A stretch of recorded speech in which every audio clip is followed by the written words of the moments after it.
And I had had some not great experiences in college with my science professors in terms of classes were really large. My TAs were just trying to be a grad student themselves, and get everything done that they had to do. So I sort of thought when I became a TA, like, I really want to do a good job with this. I don't want to be like some of my TAs that made me feel like I was an annoyance just by asking questions. This is Dr. Cesar Oliva with another episode of the Way to College podcast. And, you know, one of the great things about the podcast is the opportunity to connect with folks all over the world, folks doing amazing things. I initially started the podcast hoping just to connect with folks in my network. Full disclosure, it was an opportunity for me to reconnect with people that I hadn't seen, spoken to in a long time. And that network has since grown exponentially, and it is exciting.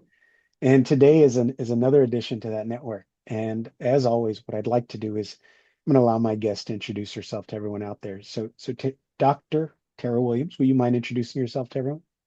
No, fine. Hi, I'm Dr. Tara Williams, and I am a chemistry professor and a business owner of Innovative Collegiate Consultants, which I'm sure we'll talk about eventually. But I work with neurodivergent students in middle school, high school, and Wow. Oh, this is exciting. So I college. I I, I was familiar about the with the business, and so I knew we were going to be talking about that, but I'm eager to talk about to get into sort of what led you there, and particularly to the population that you work with. So, Dr. Williams, if as with all of my guests, I ask if they have to identify a starting point for their own educational journey, where would that starting point be for you, do you think? The starting point that maybe want to be on this track, you mean? I would say one of those moments where maybe things crystallized for you, where education became particularly significant, so any kind of moment like that. So I would say 11th grade, maybe 10th grade, 10th grade geometry um, was sort of when I had like a aha moment where I had always struggled with math and I couldn't understand why we were just writing on the board. And it was the 90s. But I think about the fact that we just were writing on the board and I really struggled visually with understanding things and why I struggled so much in math and why I had always struggled in math. And my geometry teacher handed me a cube and I held it in my hand and I moved it around and I looked at it and I was like, wow, this makes sense to me. I can hold this in my hand, I can understand it. And now maybe if I can visualize things or my teachers can help me visualize things, I can understand math. And so I would say that was sort of my first aha moment in I'm not bad at math. I'm just not understanding the way that my teachers are trying to have me understand. Wow. Yeah, that absolutely sounds like a significant moment. Particular, Absolutely. yeah, for I think so I had a conversation with this student last week, and he's a young man, maybe eighth grade, and I was asking him about his experience in junior high, and he said, right now, school just feels like the place where I go. Um, and so it was a conversation about the importance of college. And I said, I remember feeling like that.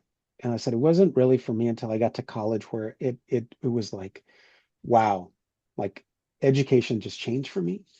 And but it sounds like for you, this particular moment, right? This happens a little earlier for you. At that point, Tara, tell us if you can, what which direction were you headed? Was college part of the plan? Was what were you thinking at that moment? Your 10th grade, Tara, what were you thinking about at that moment? For sure. I always thought college was the plan. And if not, my parents, I'm first gen. So Okay. my parents were like, college is part of the plan when I was in like the fourth or fifth grade. Um, I was always a good student, but I really did struggle in some processing. Like great at English and reading. I could, my mom says I could read when I was like 4 years old. I loved English and reading, and those kind of things made sense to me. but science and math were so hard. Like once again, like because I feel like for the English and the reading, I could make it up in my mind, right? Like I think that's the most amazing thing about reading that I try to get I tell students to read now because it's so important. Like that's your getaway. That's you make it up in your mind until they make a movie about it, right? Um, so I feel like, but for math and science, they're just telling you like quadratic theorem exists or whatever, right? And you're just like, okay. Or like, and it's so funny that I became a chemist, but or that these are these things called atoms that we didn't see until like the 1970s with the scanning electron microscope, but people knew about them or came up with them in the 1800s, right? So to me, it was just like things that I couldn't see, I really struggled with. So for Yeah. me, like I always struggled as a visual learner. So I thought when I went to college, I'm good at English, I'm good at reading, I'm good at dissecting things. So I'll be an attorney. Like, so that made sense to me. Like college made sense to me because I was a good student and I was like Hmm. a scrapper. Like I could make myself get through stuff. That was no problem. Um, but being from a small town and first gen, it was scary. Like the thought of going away and social experiment that is college is for sure scary. But I still love to learn. I love to read. So to me, it wasn't the choice of was I going to go. It was just Hmm. maybe what my major was going to be, how confident I was in my own intelligence because I grew up like a big fish in a little pond. But Yeah. that's not the way that the real world exists. So You I love how you sort of characterized yourself as you were a scrapper and you would get through things. And I know given given the work that you do now, it I can tell and feel free to correct me or just refute me, but we don't just want kids to kind of be scrappers and to get through, right? That education, have that kind of educational experience. What is it that you knew you were going to go to college? You have this experience. All of a sudden, you can visualize something. You can visualize these concepts. What is it that led you to chemistry? I always tell people I got lost on the way to law school because that was always the plan in my mind. And every career test, whatever, everything that we do in middle school, high school, I always got a lawyer. I've taken one since my PhD in chemistry and gotten lawyer. I don't know. Maybe that's in my next career. But I mean, I liked the law and the thought of it, and my big brother's a lawyer. But when I was sitting in working at some law firms when I was 19 in college, I hated it. Like I was inside and I was like, this cannot be my life forever. Um, this was in like early 2000s and forensics was huge. Like everyone was in the crime scene investigation and it looked like the best thing ever. So at the time I was a criminology and English lit major because for law school I could do anything. So I loved criminology and they were like, well, if you want to do forensic science, you have to be a chemist. So I switched to chemistry right after my sophomore year of college. So that's kind of what led me there. I appreciate you talking about that and sharing that experience with us because so I still work with first year students. I teach like a college success course and help students figure out, potential majors and career pathways. And I have a lot of students that want to do forensic science. And so, but think that they have to do sort of the criminal justice. And I said, no, I think you've got to do chemistry. You've got, so thank you for this Yes. experience. Um, Always happy to talk to your students too, if you ever.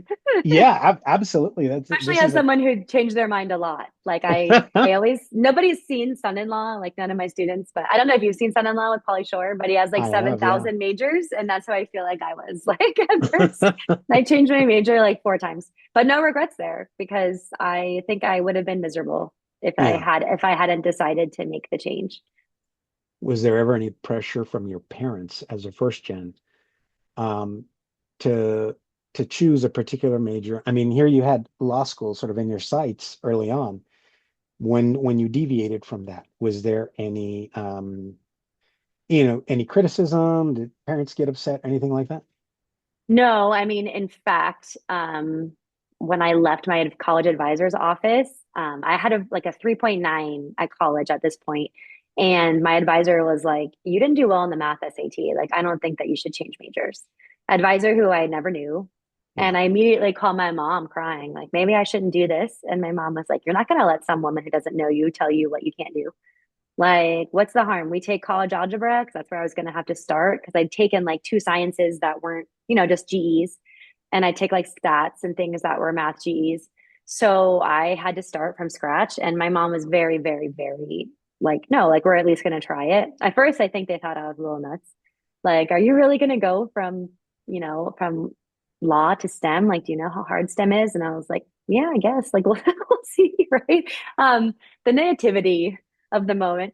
But no, they were very supportive. They just wanted me to do well. I mean, and I think at that point, my mom was like, "Please just pick a major, Tara, and stick with it, and let's decide."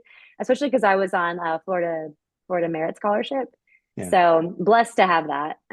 So yeah, they were very understanding, and they just wanted me to be happy. I love that. I love that. That's great that your parents wanted that for you. They just wanted you to be happy. You you pointed out something I think really important. You talked about your advisor and this academic advisor maybe discouraging you or at least asking you to think about, right, your decision. But I think a lot of students have this experience with an advisor as somebody who doesn't know them and who, their only interaction is maybe when I've got to pick courses or I may be having second thoughts about my major. What advice would you give a young person who is trying to make sense of this interaction or, trying to understand what is my relationship to this person and they're giving me this information, but I don't know that I necessarily agree with it. I mean, I would say first off, I do think most people in academia have people's best interests at heart, right? So even with her, the advisor experience I had, I don't think it was trying to be negative, but I also think sometimes adults don't understand that when you're talking to a young person, how much that matters, right? Because we see that person as the expert, the person, right? So if they're telling you that, like I said, I immediately cried and called my mom. Because I was like, well, maybe she's right. And so I think that people have the advisors have their best interest at hand, but also you know yourself better than anybody else. Right. And if it's a big change, or maybe you're just thinking about it, like I said, I had to take college algebra and I think I took college algebra before I could take anything else. So for Mhm. me, I would say if you're interested, maybe take one or two classes and don't make it this entire life change just to see if you like it. And then if you Yeah. like it, then I think it's a different story.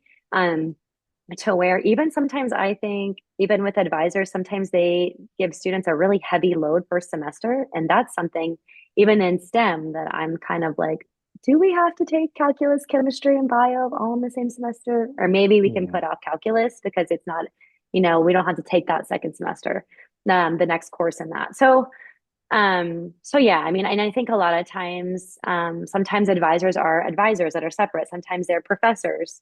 So maybe they don't have the full picture of everything, right? Yeah. So I would say everyone's doing their best, but I think watching words sometimes is super important because I know I was so discouraged when I walked out of there and it ended up great.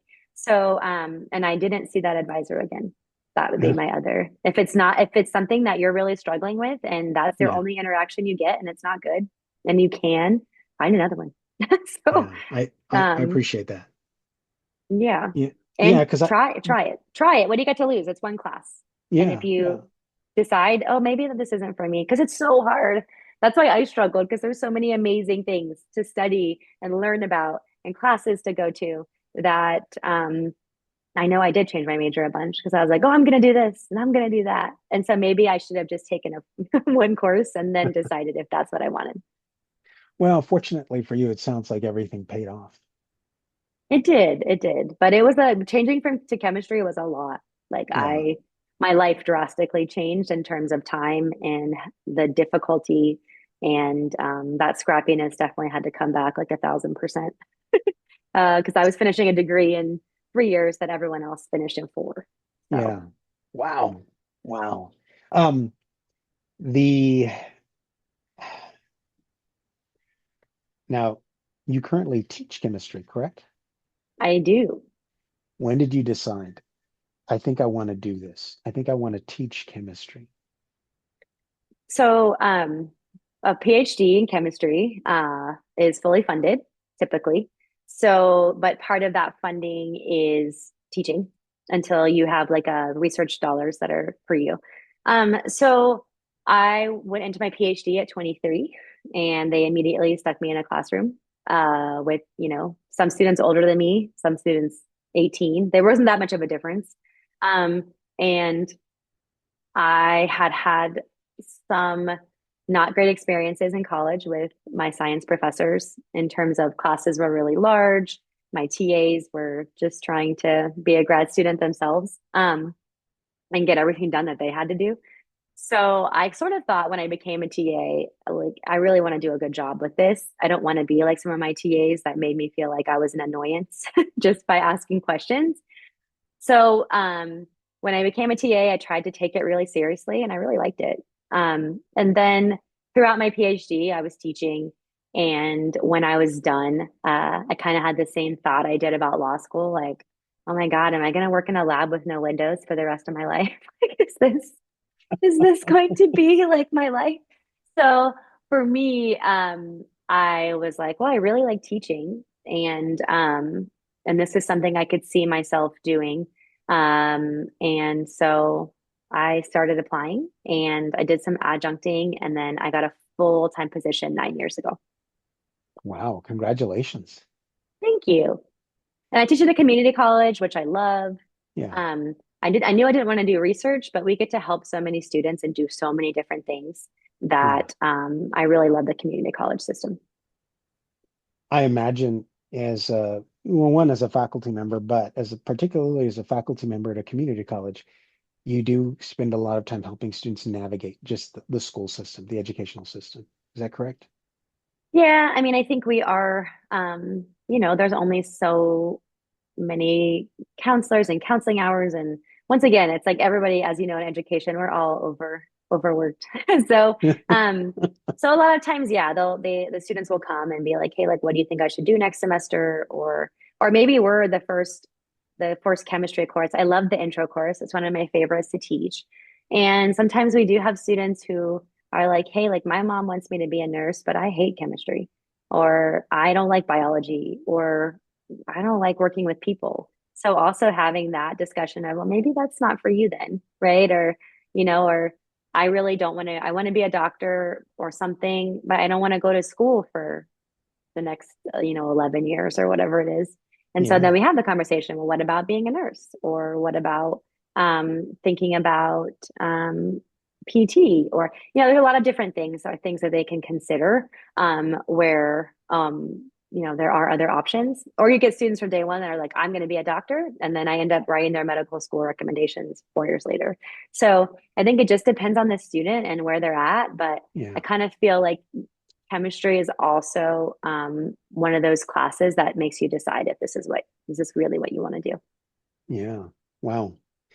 Um, well, thank you. Thank you for the work that you're doing there on that end. But you talked earlier about your company and about this other work that you're doing. Where did the idea for that company and that work come from?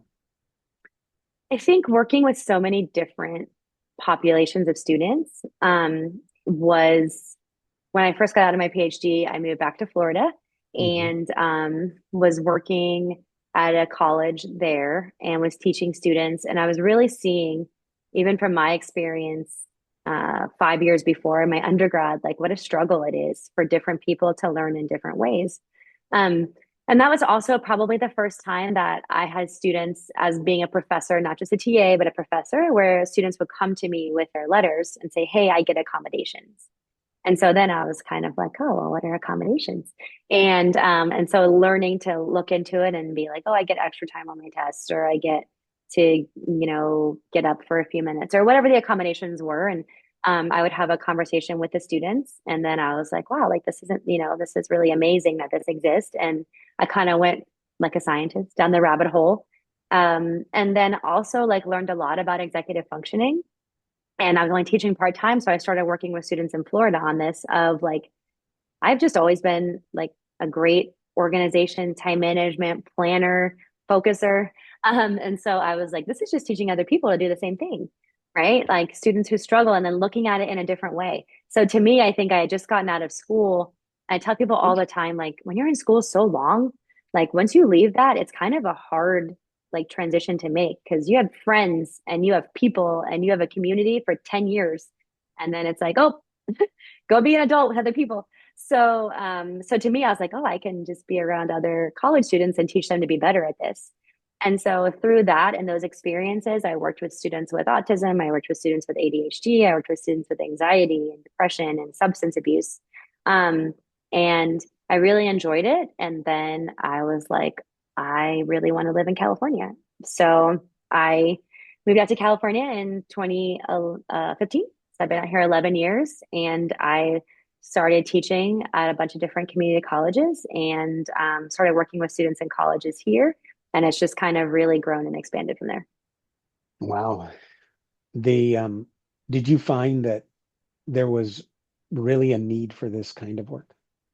Absolutely. Yeah. Absolutely. Once again, I think schools do it really well and accessibility centers and things like that. But a lot of times, if you have a student, especially at like maybe 10 years ago, I would almost always get students who are already in trouble. They're already on academic probation. And when we have the conversation, they're already like, oh, well, I was like, oh, well, what accommodations are you using? And oh, I don't use those anymore. I'm like, okay, so the 3 months between high school and college, though you've always had them, you decided you didn't need them anymore. And they're like, yeah. And so, and oh, I'm not taking my medication anymore for, ADHD or whatever. And I just decided that I didn't need help. And so then we're like, okay, well, maybe you do. So, trying to figure out how important those accommodations are for the students. And, there's just a lot of shame that comes with not doing well. And there's a lot of Yeah. shame that comes with admitting that I don't think the same as everybody else. I think that's gotten way better. And Mhm. I think that students are much more likely and to tell their parents, or parents are much more likely to seek out people like myself to be like, hey, they're going to probably need a little extra help, especially on that tough transition to college. So there's definitely a need for it. And there's, as we know, there's more and more neurodivergent students that are going to college all the time. Thank you for that. Yeah, I've certainly, I think I've seen it more. Um, and I've always, I don't know, it's on my end, right, I'll get notified if a student needs accommodations, but oftentimes, sometimes those accommodations or that notification doesn't come till mid-semester sometimes it never comes, and I've had students come to me and say, well, and so sometimes I don't know. I think every university kind of handles it differently, but I think I'd like to think, yes, we are getting better at that. Um, but I appreciate, because you not only did you talk about sort of the gap that you've noticed, but sort of over time how, I mean, there maybe not as much shame around it, so students are more apt to seek out the help, to acknowledge it, and to say, I need these supports. So thank you for that. Now, typically, if who is it that reaches out to you for your support? Is it a parent? Is it a student themselves? Most of the time, it's a parent. Yeah. We get a lot of parents, like I said, whose students are either sort of in academic trouble or they're worried about the fact that they've always had supports. And when they get to college, especially if they're coming from out of state, or I also just get a lot of parents who are like, I've been helping them for 12 years. Like, I want our relationship to be different. I want it Yeah. to be based on whatever, because this is also, like I said, a big social experiment, right? Of college, of you've never lived with anyone, but maybe your brother or sister. Now we're going to put you in a room with two other people, right? Yeah. We're going to give you a lot of time. We're going to give you maybe no sleep. We're going to add all these social things in there. Um, Eating habits, everything's different. Yeah. And I think parents want to be there for those issues rather than academically, hey, did you check your email today? Did you check your learning management system today? Um, or so to us, it's kind of like, no, we got it. Like let's see what we can do, and we'll let you know. We will keep you, updated. But let us try to handle that so that you can work on the other things that they need you for. It sounds like, well, one, thank you, because it's clearly there's a lot that goes into this, and when you frame it like that, A lot of my students are commuters, but there are countless students that are living on campus, right? And so they are experiencing this seismic change, right? This big shift in their lives and in how they've done education and the routines around it. So there's sort of thank you for framing that for us. It sounds like a heavy lift. I mean, it sounds like one, it was a heavy lift for mom and dad or anybody else helping the student. But for you, it sounds like a heavy lift. Do you have a team that supports this work, or how many are there? We have about 10. Most of them are part-time. A lot Mhm. of our staff are either former K-12 or maybe still K-12 teachers. And then we have a few of our coaches, tutors, whatever you want to call them, that are in an LMFT program. So they're learning how to be family therapist or they're in a therapy program. So they're patient kind, want to work with this population, understand the population. And then we have subject tutors for things like business, math, foreign language, things that students really struggle with. And we do give them some training and let them know who our population is, so that they also know the best sort of ways to work with that. But yeah, we have about 10, two full-time people on staff, and everyone else is just depending on schedule and how that works with the students. Wow. Wow. I am so glad. I'm so glad that you're doing this work. I'm so glad that you're available to these students. Um, because yeah, you again, like I don't know why I maybe took for granted or um didn't really think about sort of the just the shift for a lot of these kids. It's not just there's so many different experiences that they're having, and so I'm glad that this service is available to them. So congratulations to you and to Thank your team. you. It's Yeah, also just changed, education has changed so much yeah, in terms of technology for the good and the bad, right? I tell when I think about even my friends who are like, man, my kids are struggling and I didn't struggle in this way. And I'm like, yeah, but we had like a syllabus and we had maybe a learning management system. Like I remember getting like Blackboard or something, my but like everything was there, yeah, right? Or yeah, teachers communicated with you in class, which we now know students who are neurodivergent, if you say something, it doesn't necessarily mean that they got it, right? We should yeah, probably write it down. We should do things, but now, like with technology, there's just constant ding after ding after ding. They're getting a million notifications. It's easy for us. I'm sure even you, me, like I get notifications and I'm like, oh, I'll look at that later. Right. And I feel like sometimes this stuff is posted in their syllabus, sometimes learning management systems, sometimes in announcements, sometimes professors also have a Google Drive. Like there's just so many places, email and things to look that I think with technology, there's a lot of amazing things about it, but I think it does make things more difficult for the generation since I was in college. you man, talking about all of that. No, I'm overwhelmed. I think I'm getting a little bit of anxiety here now. Because you're right. Like, and even for, as like you said, as you pointed out, right, even for me and for us as faculty, there is a lot to manage. There is right, all kinds of notifications and things. And so now I'm thinking about my students and I know for me, I go through this process. I feel like every semester where it is, how do I streamline? How do I streamline? Where the communication is streamlined and I'm not using all sorts of different things, but, or even like you said, it's more than just saying it in class. Where else can I reinforce? So thank you for again, just the context and the framing. Tara, before we go, I would love to get your thoughts on the advice that you might share with students who are feeling overstimulated, who are trying to manage all of sort of this information and that's coming at them. I mean, I would always say ask for help, right? Yeah. Learn to become an advocate, um, which I know I do think this generation does that a lot better than Hmm. maybe I did, where we were taught like, no, your professors and your teachers are like up here and you're here, right? Um, Yeah. but I think asking for help before it becomes too late, and as you know, ask your professors, ask your teachers, ask people for Yeah. help because we don't know. I tell students all the time, no one knows what I want better than me. So if Yeah. you want to know what I want, don't ask each other, ask me. Or, Yeah. if you go to the tutoring center and ask for help, or, um, there are plenty of people that want to help you, professors included. And I know that that's not the case. Nothing's ever the case 100% of the time. But I feel like telling people what's going on, I tell my students all the time, if you know you're going to miss an exam, or if there's something going on where we can reschedule, we can work around it. If I am much more likely to work with you if you don't let me know 2 minutes before the exam starts, Mm. right? Let me know what's happening. And a lot of students do feel comfortable, but I think it's us having to say that, right? To say, come to us, talk to us. Yeah. Like we're scary people sometimes, even though I can't imagine either of us being that way. But I know my students that it's just scary to talk to you, and I'm like, well, I'm just like everybody else.